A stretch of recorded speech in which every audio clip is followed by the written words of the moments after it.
Well, you start walking, I'm a woman, man, no time to talk. We can run.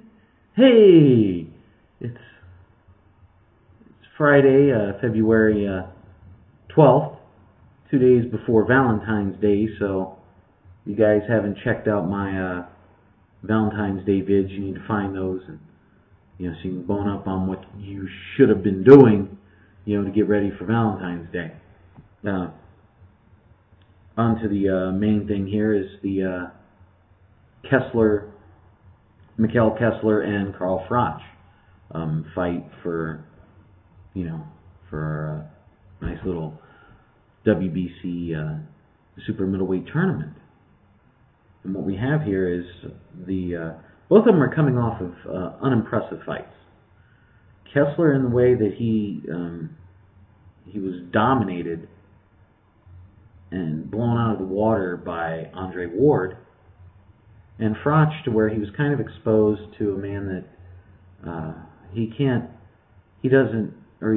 not able to cut off the ring as well as you would like him to. Now, I know it's hard when a man is sprinting from you, but at the same time, there are angles you can take that cut the ring off, and we didn't see that. So this is a very interesting fight, because neither one of these fighters are guys that actually run away or duck out of stuff. They provide pressure. They're both pressure fighters in their own way. Kessler is more of a slick boxer, or he's a textbook boxer, more European style, as opposed to slick boxer, American style. And a textbook boxer that's not a great boxer, there's a lot of holes in his game where he can get picked off and get abused and timed very easily. Whereas Froch is a straight-ahead, come-at-you type of pressure fighter that relies on good counter-punching and a great chin, because he gets hit a lot, and he's able to eventually wear you down and beat you down. So where do I see this? What do I see with these fighters? Well, Kessler, obviously, we noticed that he struggles mightily with really good boxers. And Calzaghe gave him a beating like he owed him money, and then Ward comes along and takes the money that he owed from Calzaghe. You know what I'm saying? It was really bad. People can throw the headbutt thing in and those and try to put a spin on it, but however you want to spin it, you have to start asking yourself now the same questions we started asking ourselves about Taylor. Granted, Kessler wasn't knocked out, but those were two pretty solid physical beatings that he took.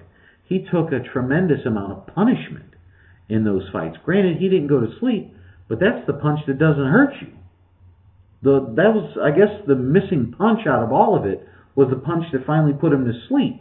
His chin was good enough and his endurance was good enough to let him take more punishment through the rounds, because he got hit a lot. He looks confused when he's presented with a lot of movement as well. Talking about Kessler. Like I said, I said this in my Kessler and Ward vid. The winner could be the leader or the front runner of the Super 6. I don't think Kessler's in that talk anymore. Not even close. You have to look at him as placing maybe third, maybe even fourth in this tournament now, realistically speaking. He has good size, but everybody in this tournament now has good size. Yeah, they're in there. They're used to fighting at this weight now. They've been in the ring with great fighters at this weight, and they've won. So there's the size advantage isn't there. He's the same height as Froch, and he has 1.5 inches less in reach. He's got a 73-inch compared to Froch's 74.5. Now, he's a bit predictable now when you watch him fight, but it's that might be a little bit too harsh or too strong to say on that, because when I say this, sure, he looks predictable against a very slick counter-punching man on a mission in Ward. You didn't really see, and Calzaghe, you didn't see it in his other 40 fights, that he had won.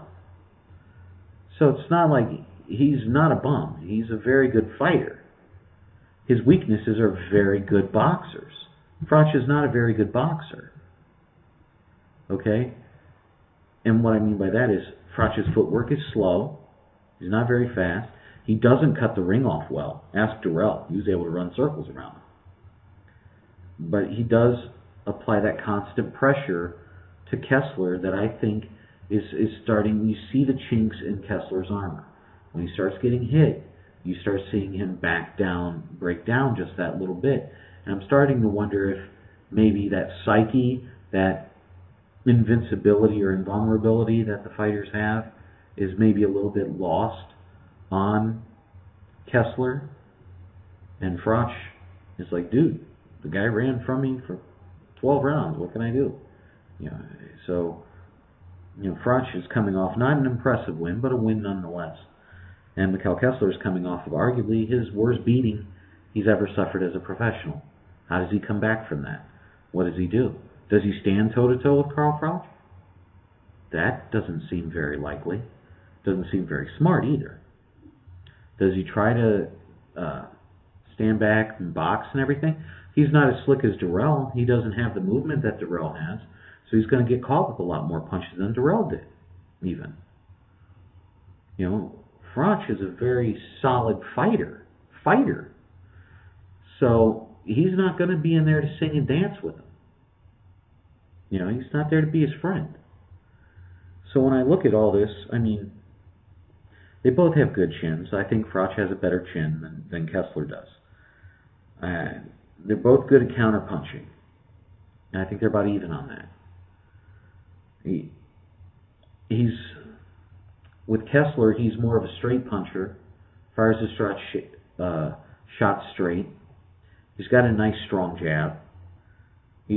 But as I said, he's more stand-up, stiff. He's kind of stiff. He can be timed with what he does. But with Froch, his style is that walk you down style. Take his time.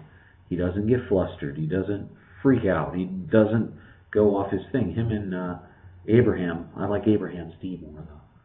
But with Froch, he's that warrior come at you mentality. And that's who I think takes this fight.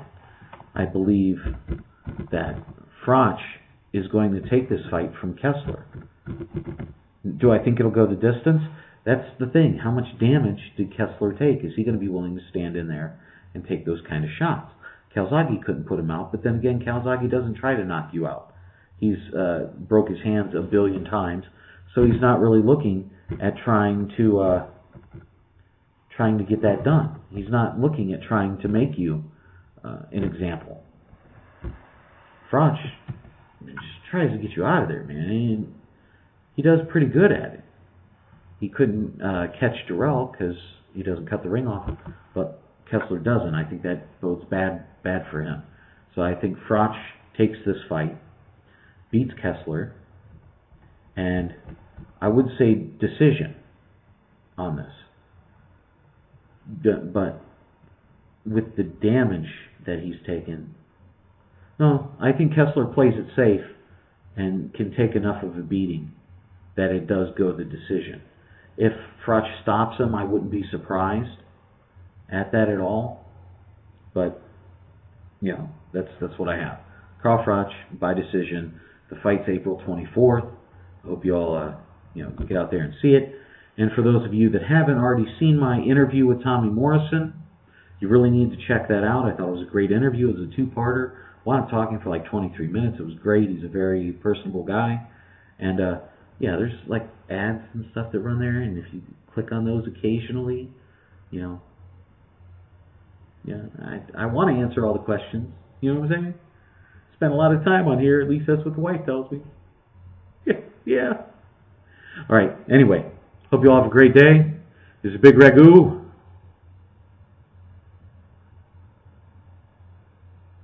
I'm out.